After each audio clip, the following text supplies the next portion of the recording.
Hello everyone, welcome back to some more of The Great Ace Attorney Chronicles. Last time, a great deal of things happened actually. Well, we are basically in the end game now, so yeah. Anyways, as I seem to recall, a few things happened. First off, we completely disproved Judge Jigoku's testimony, essentially saying that, revealing that he killed Inspector Rexon just because apparently Asogi had chickened out. So yeah, there's that. Anyways, it's because Asogi died, quote unquote died before, so that led to Jigoku having to do it all himself. And it was, I guess, to continue the assassin exchange, which seemed to be a way of getting rid of everyone involved in the professor case. So yeah. Beyond that, we found out the identity of the English counterpart, i.e. the real Reaper, who we believe to be Lord Strongheart, the judge of this case. Yeah, that didn't turn out so hot. Essentially, he decided to try and end the trial here, but thanks to Sholmes, it continues along, and we actually have one more person we can cross-examine that's involved with the Reaper case, namely Eugene Mikotoba, the guy that actually penned the autopsy report of Clint Van Zeeks. So yeah, I think that's everything. Yeah, it is. Okay. I guess with that being said, let's just continue along with the trial. Let's see how far we go. Right. Looking at this now, there's still a loads of stuff to go through. So I imagine this would be like one of the last 3 episodes. All right. So, witness, please state your name and occupation for the court. Eugene Mikotoba, lecturer in forensic medicine at the Imperial Yumei University in Tokyo, Japan.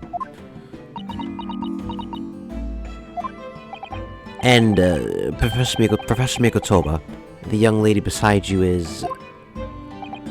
Ah, this is Dr. Maria Gori, Scotland Yard's practicing coroner, the daughter of Dr. Scythe, I understand. Yes, Dr. Scythe. I'm afraid I can't tell you why she's here. She just appeared.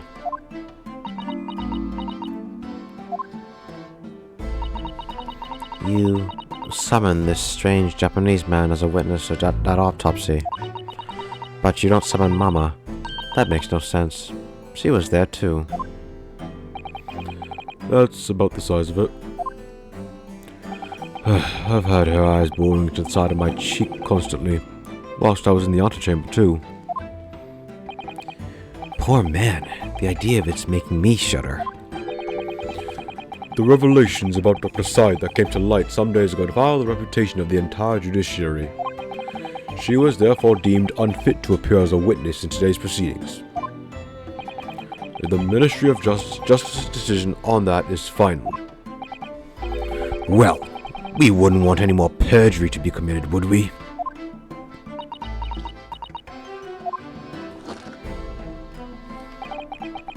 The Ministry of Justice? Some questionable strings are being pulled, I think. I remember you, Dr. Mikotoba, but I certainly never expected to be meeting you under these circumstances.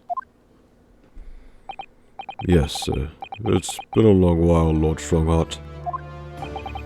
The prosecution understands that you were a visiting student of forensic science in London until 10 years ago. That's right. I studied under Dr. Wilson at St. Sinners. So, you were present at the autopsy of my brother, Lord Clint Van Zeeks? I was, yes. I assisted Dr. Wilson with the entire procedure. Mama is far more skilled than any Japanese man. Well, Dr. Wilson asked me to be his primary assistant on that occasion. And this autopsy report was actually penned by you, I believe. Yes, I noted all of the doctor's findings when we were done. He read through the document and signed it. Poor Mama. as secondary assistant. Sure wouldn't have had a good view of all the innards. So, Professor, do you remember Inspector Gregson? Yes, of course. If it wasn't for his insistence, Lord Van Zeek's autopsy would never have happened. But he was absolutely convinced that it would reveal decisive evidence against Genshin, you see. So Lord Strongheart had to entreat the nobility to allow it to take place. Do correct me if I'm wrong, my lord. It was as a result of that autopsy that a mass murderer was apprehended and justice was done. But Gregson admitted it before he was killed. He admitted that the results of the autopsy were fabricated. You were there at that time, so you must testify. You have an obligation to tell the truth about what really went on. Absolutely. That's precisely why I'm here. And that's why I'm here too. Very well then. You both will give your formal testimony now, witness. But, before you begin, a word of warning. Oh? You will state truthfully and accurately what you saw and what you heard at the time. I wouldn't dream of doing otherwise, my lord. The moment your testimony verges on supposition, I will expel you from my courtroom. Remember that.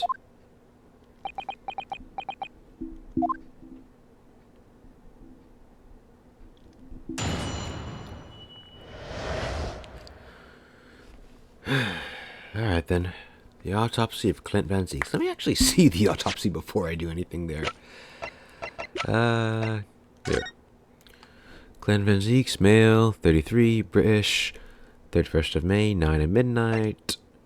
Death from a single stab wound, other external wounds.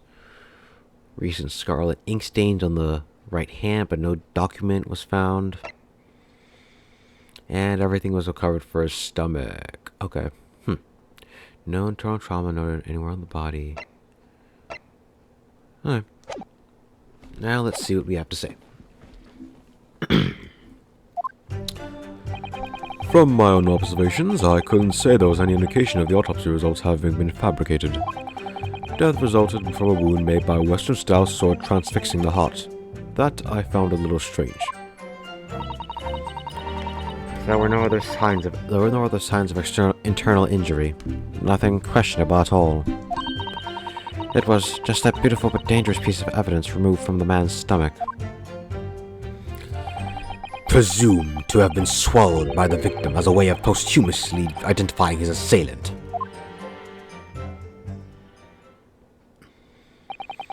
No indication? Nothing to suggest fabrication? Professor Mikotoba, are you certain about that? Well, nothing that I could positively identify as such, much less swear to in testimony. Ah!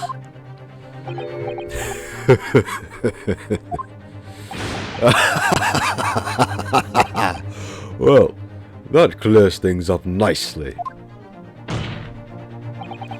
The only fabrication here, Asogi, has come from you. What? You claim the inspector confessed just before his death, but that is the fabrication. No, he freely acknowledged it. I swear he did. Freely? With the tip of a sword at his throat? The man was clearly at his wit's end. The court will give no credence to this confession that was uttered in obvious desperation. Quite simply, there was nothing questionable about the investigation of Lord Clint Van Zeek's death. And with this testimony we have, without question, uncovered the whole truth of the matter.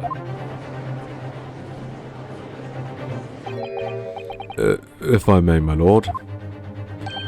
There was most certainly something questionable about it, and the whole truth does rather elude us, I feel. I beg your pardon? Well, you're obviously aware of the facts of the case. All four of the professor's previous victims died when an enormous beast was set upon them that ripped out their throats. Oh, such horrific crimes. But, curiously, the killer's last victim, Lord Clint Van Zeeks, suffered a different fate. Yes, you're right. He was stabbed through the heart with a sword. That's enough. I believe I warned you about this, witness. I promise to curtail your testimony as soon as it entered the realms of supposition or speculation. Very well, my lord. In that case, the defense will pursue a conclusion to this during the cross-examination. What? I have the right to cross-examine every witness after testimony. And I fully intend to exercise that right. Ryunosuke.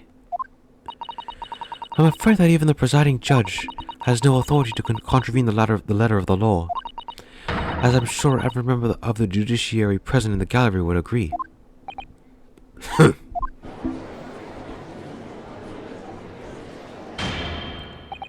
Very well. You may begin, counsel. However, the moment your argument strays from the established facts, I will not hesitate to bring the cross-examination to an end. Proceed with caution. Yes, my lord. Alright, let's see what we can glean from this.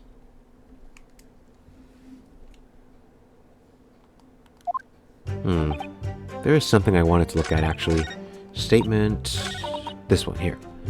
Beautiful but dangerous piece of evidence removed from the man's stomach. Hold it! Dangerous, huh? What does that mean? What exactly was it, though? What does beautiful but dangerous mean? Well, it was a sparkly and round, with a hole, as if it might slip over a finger, perhaps. It was a ring, belonging to Genshin Asogi. Swallowed his ring? My father's ring?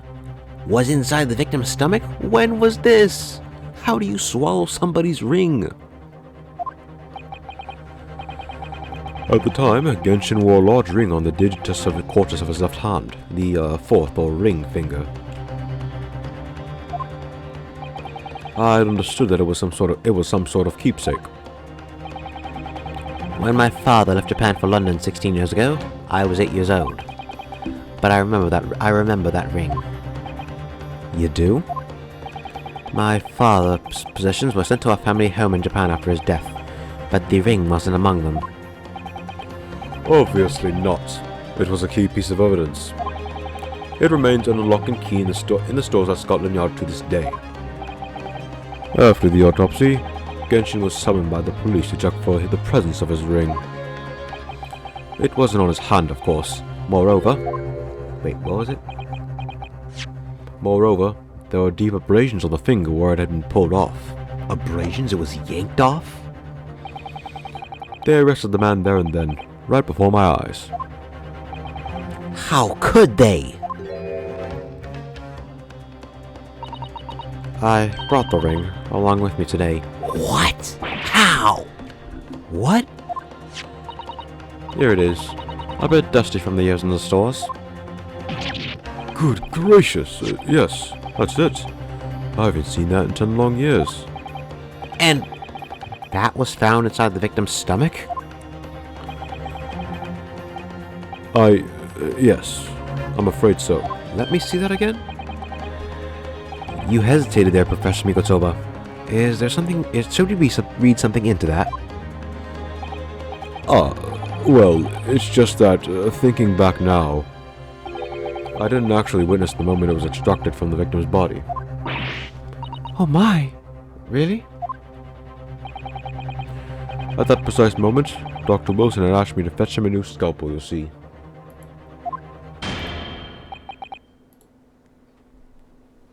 Dr. Gori, the removal of his historic evidence from the stores requires my consent, does it not?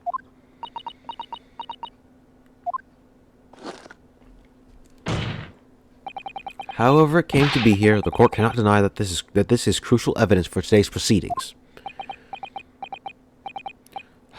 Very well, you may submit it.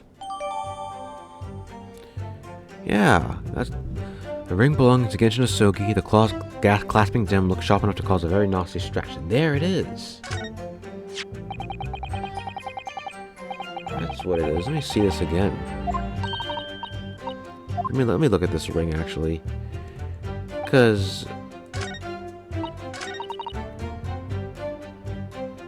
yeah. Let me make sure. Because... if you look at the ring, them's is sharp. They will prick you. Yeah, those are... like these little sharp bits and diamond things here, along with the stuff inside. These fat claws are doing a good job of, I guess, cutting everything. I don't know. Yes, if you were clumsy, you could give yourself a rather nasty cut on them, I should think. Ah! Now my finger's bleeding. The claws really are sharp. Oh my, that was a very quick clumsiness, Mr. Naruhodo, even for you. Who would make such a dangerous ring? You couldn't swallow without doing yourself some fairly serious damage, surely. A sticky mochi bone about that size would go down much better, with some red bean paste in the middle. Someone as clumsy as me would probably manage to choke on it somehow.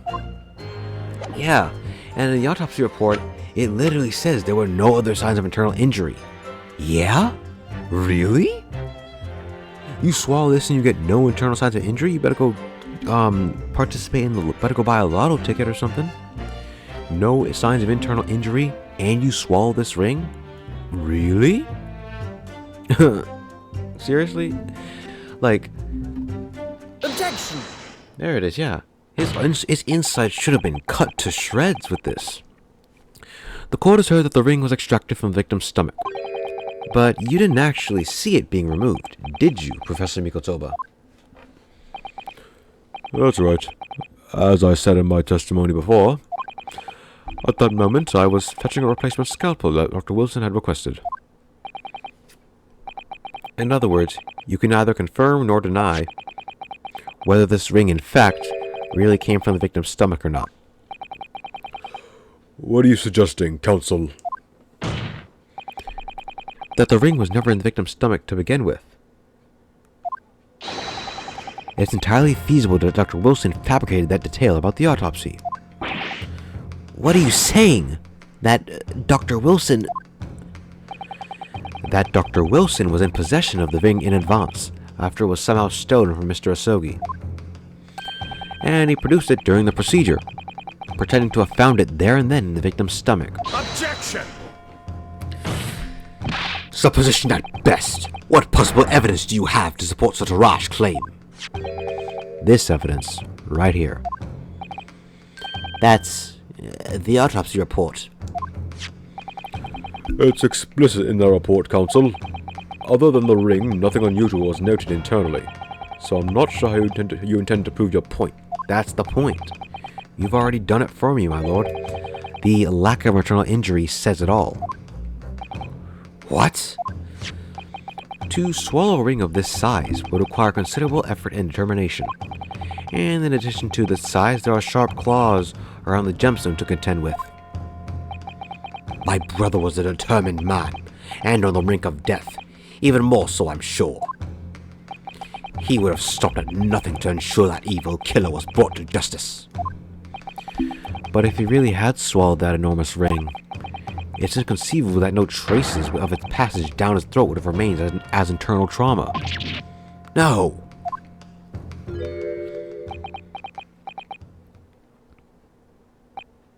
And there you've arrived at the sticking point. That's precisely why I had my doubts about the findings myself 10 years ago. Then why didn't you say something at the time? I did. I still remember the conversation I had with Dr. Wilson in the laboratory that day. Oh, what did I put for Wilson, huh? Look at this! Yeah. Now, this is a very curious thing to find in a man's stomach, wouldn't you say? Yeah, that's not a good voice. Oh well. But, isn't that rather peculiar, Dr. Wilson? What's that now, Mikotoba?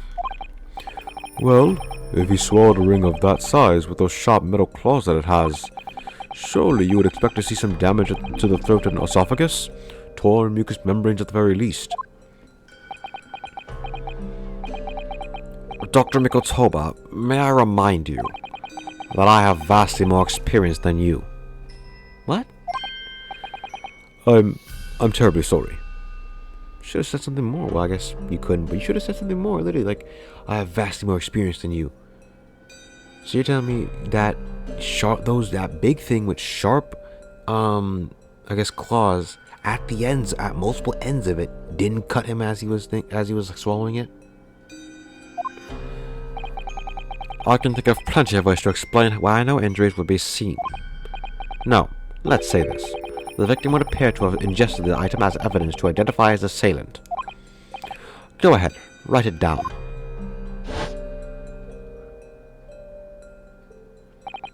So I was right. Dr. Wilson deliberately fabricated the results of the autopsy to implicate my father.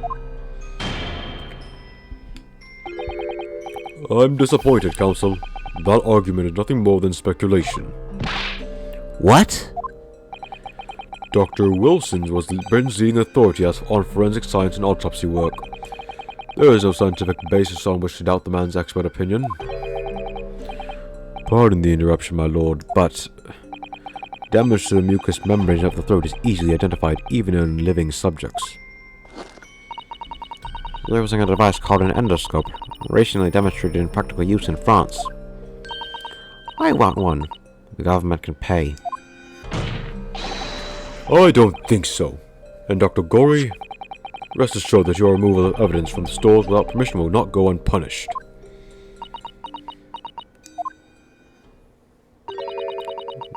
We open up the dead to find the truth.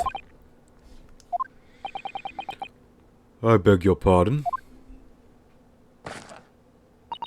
But, Mama, she chose to stitch our corpses up, with all her secrets inside. That's wrong.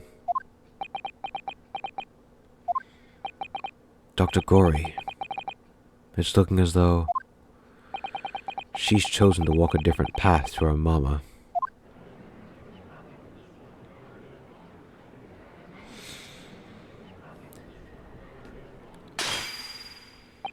Yes, the ring.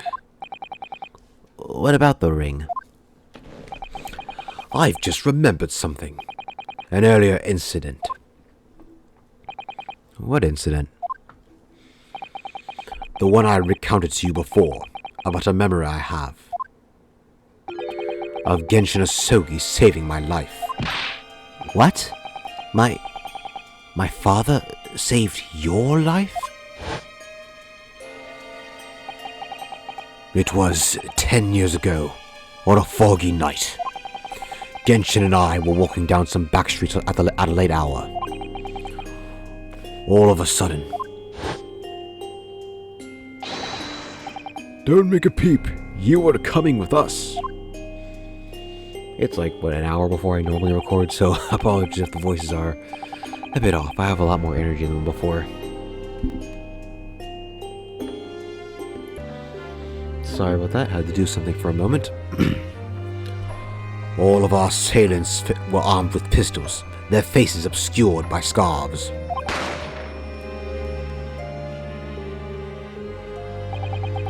The next thing I knew, there was silence all around. Genshin lay on the cobbled street. Blood was seeping from his left hand. He'd shielded me.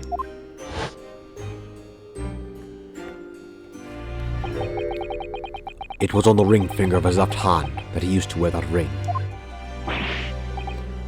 Are you saying... I've always believed that those thugs were after me. But now, I'm starting to question if perhaps I was the intended target after all. Well, wait, but... Genshin was arrested 2 days after that attack. And in that short interval, the decisive evidence needed to indict him was miraculously found. You mean, the ring was stolen from him? You think that's what those thugs were after that night? Objection!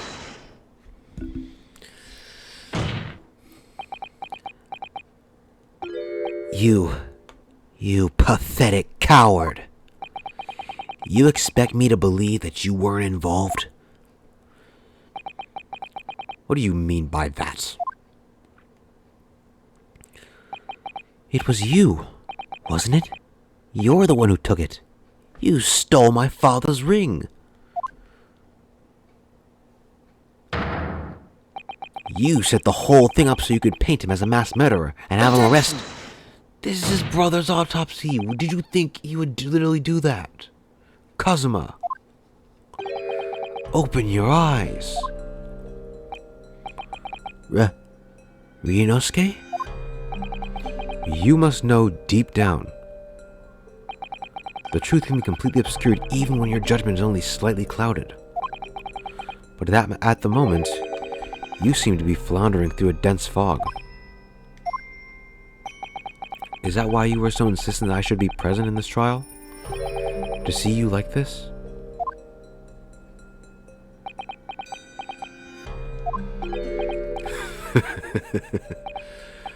Well, this is an amusing spectacle. What a grandiose expression on your face, as if you were Lady Justice herself.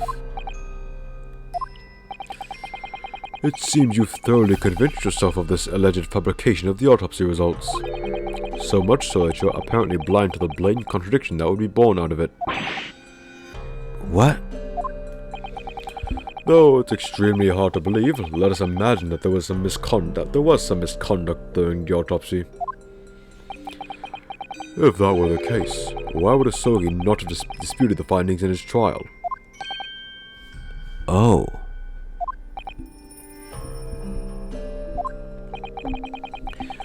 In the closed court hearing 10 years ago, the defendant never once denied the claims against him. Isn't that right, Lord Van Zeeks? Yes, that is indeed correct. Upon hearing the verdict of guilty, he merely closed his eyes, quietly accepting the judgment. The actions of the man who has accepted responsibility for his deeds and is resigned to his fate. But then... Oh my, that is very strange. If Mr. Asogi did nothing to oppose the charges against him, then... that would surely mean there was no fabricated evidence. An obvious conclusion at which you should have arrived at many minutes ago, Prosecutor Asogi. Your twisted loyalty and clouded judgment are hampering your ability for logical thought.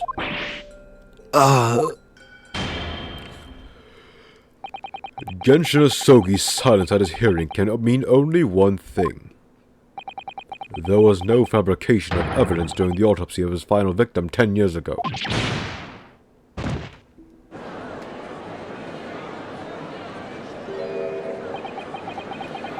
But if that autopsy was all above board, there will be nothing to stop Lord Strongheart bringing this trial to an immediate conclusion. Objection!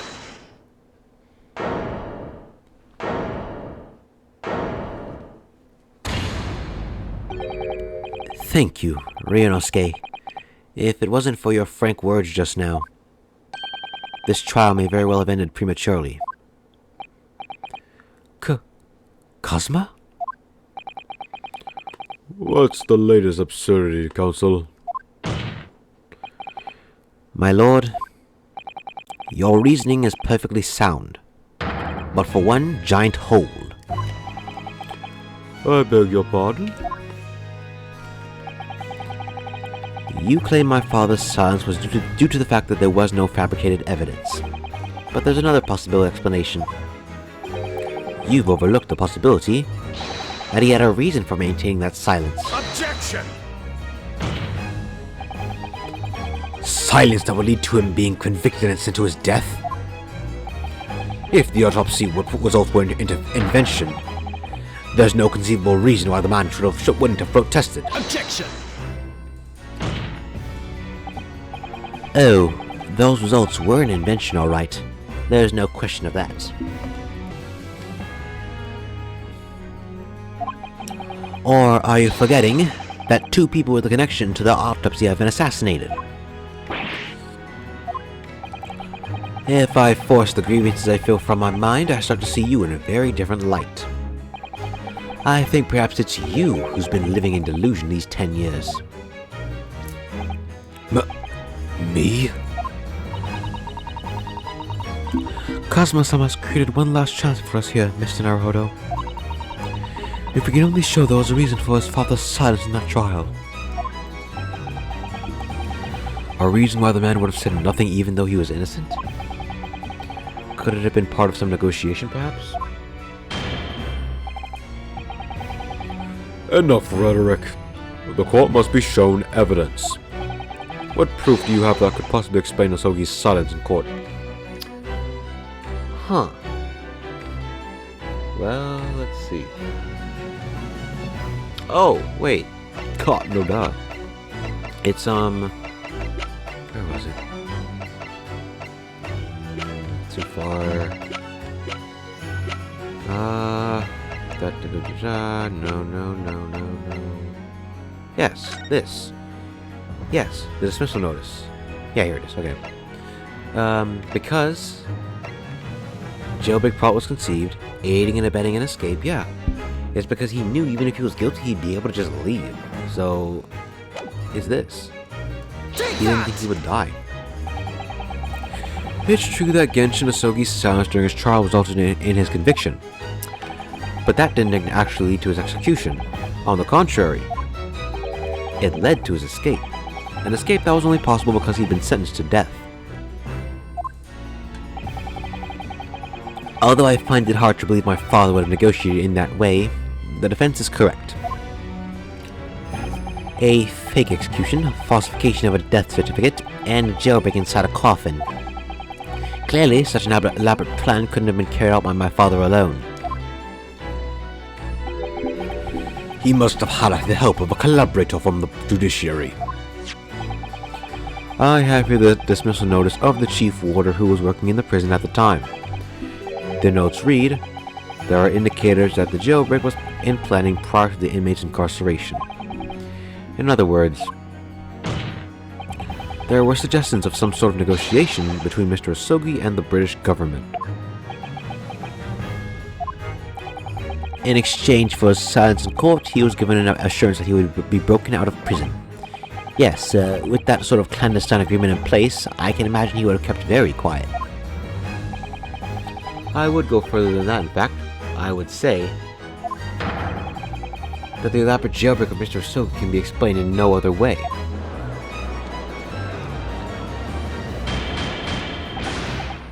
Order. First, fabricated evidence, and now a jailbreak conspiracy? Of course, because it's all intimately linked. The prosecution wishes to summon new witnesses to the stand. Witnesses? People who can testify about the jailbreak that took place 10 years ago. Ah. Governor Kaiden? And the poor chief warder of the prison. I won't allow this trial to be turned into a farce. To summon the governor of the prison after all these years. Oh, it wouldn't be any trouble, my lord. What? Father? My dear friend may appear a little rattle-pated at times, but I can assure you he is extremely thorough. He wired both Barclay and the local prison earlier, asking Governor Kaiden and Mr. Vigil to attend the Old Bailey as a matter of extreme urgency. They're already here? Mr. Sholmes did that? Yeah, he planned out everything? Are you telling me that? Both men are, unless I'm much mistaken, waiting just outside the courtroom at this very moment. Yeah, Sholmes had everything planned out. My lord, you must permit this trial to proceed as you have declared at its outset. You promised that we would stop at nothing to uncover the whole truth behind these disturbing findings.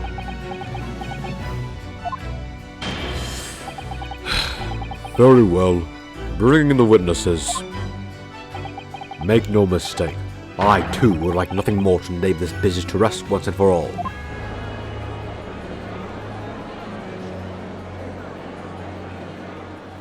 Wow, we're literally throwing everything we have at him.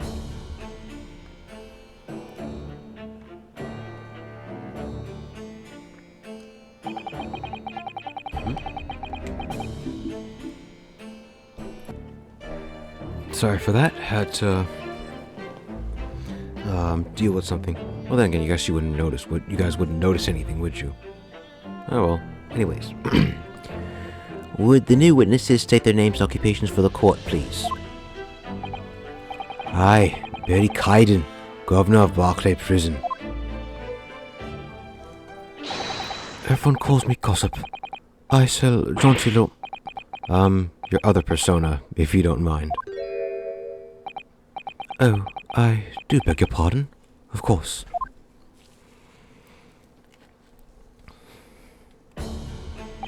My name is Daily Vigil. I used to be the chief warder of the Barclay Prison. The reason you've been summoned here to court today is to testify about the jailbreaking of the so-called professor 10 years ago. Gosh, the professor? We've already been through all this before, a decade ago. And the conclusion was that there wasn't anything untoward happened. A convict escaped from your prison, Governor. Hardly what you'd call nothing untoward. Well... The convict's death certificate was somehow falsified after he was allegedly executed, and he escaped the prison inside his own coffin. A plan of that complexity could never have been carried out without the help of somebody of influence inside the prison. Governor Kaiden, don't imagine that the passage of time will afford you any protection. If it turns out that you were involved in the plot to break up Mr. Asoki out of your prison, then of course, the consequences will be very serious. In all likelihood, a capital punishment. Cats, hold on there, laddie. All I did was... Witness, Governor Kaiden. Aye, sir. You have a critical role to play in the public safety of our country, a great responsibility to shoulder. The significance of your testimony in court cannot be understated. Therefore, think carefully before you speak. And Prosecutor Asogi, if you threaten the witness again, you will be held in contempt of court. My apologies, my lord. There's no disputing the fact that an intricate jailbreak plot was enacted 10 years ago. Clearly, you were both involved in some way. So you will testify before the court now and explain what exactly took place. Very well. Let the witnesses give their formal testimony. And I think I might just call it after they give the testimony. Tell the court everything you know of the plot to break Asogi out of Barclay 10 years ago.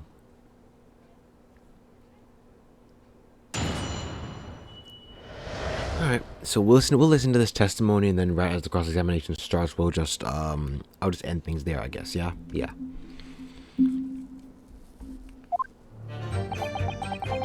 It was the day that Japanese jock was found guilty. The directive came from the prosecutor's office.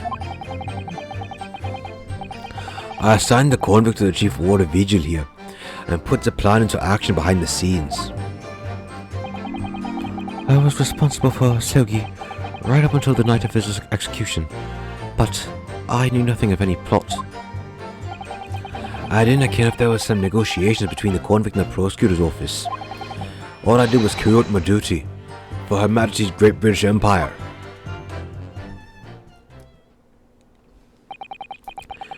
A director from the prosecutor's office. Are you saying that was the jailbreak plot? Aye, that's right. Who sent it? Who authorized that plan? I didn't ken that. You saying you don't know? Listen, there was not a thing about the professor case that was not unusual in some way. I didn't ask any questions. I just did what I was told to do. More than that, I couldn't tell you. I see.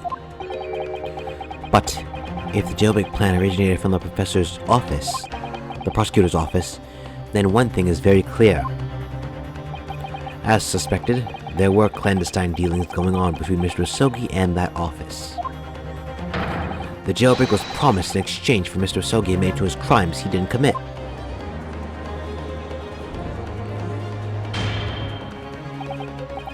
That, Counsel, is nothing more than speculation on your part.